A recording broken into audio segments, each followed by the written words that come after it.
আপনারা দেখছেন বার্তা এক নজর। দোল উৎসবের আনন্দে স্নান, দামোদরে ডুবে মৃত্যু কিশোরের। পূর্ব বর্ধমানের জামালপুর থেকে মাধ্যমিক পরীক্ষা দিয়ে ছুটিতে হুগলির পুরসুরায় মামাবাড়িতে এসেছিল 16 বছরের কিশোর সাগর আদক। দোল উৎসবের দিন বন্ধুদের সঙ্গে রং খেলায় মেতে ওঠে সে।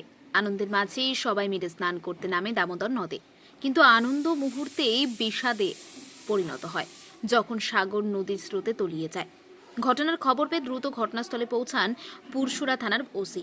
সাগরকে উদ্ধার করে শ্রীরামপুর গ্রামীণ হাসপাতালে নিয়ে যাওয়া হলে চিকিৎসক তাকে মৃত বলে ঘোষণা করেন। এই মর্মান্তিক ঘটনায় এলাকা জুড়ে নেমে এসেছে শোকের ছায়া। আনন্দের উৎসব এক মুহূর্তেই পরিণত হলো নিদারুণ বেদনায়। আপনার কি এটা ভাগ্য। আমার হচ্ছে জ্যাঠার মেয়ের জ্যাঠার মেয়ের ছিল না যে পুকুর হ্যাঁ যেগুলো একাই এসেছিল। হ্যাঁ একাই এসেছিল। কবে এসেছিল?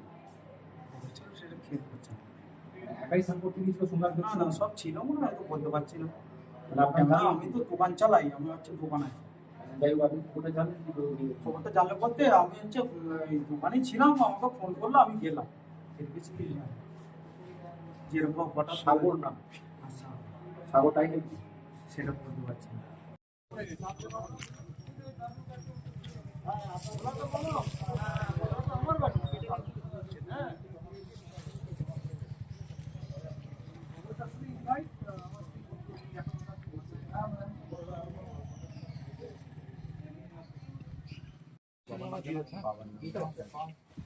বয়স কত হলো?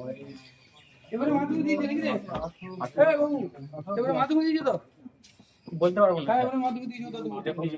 হবে মাধ্যমিক। ওই এবারে মাধ্যমিক দিয়েছে, ওই 17 বছর হবে। 17 হবে, ওই জানো। ও বাবার নাম হচ্ছে নিরঞ্জন আদক, হরগোবিন্দপুর, জামালপুর। নিরঞ্জন আদক।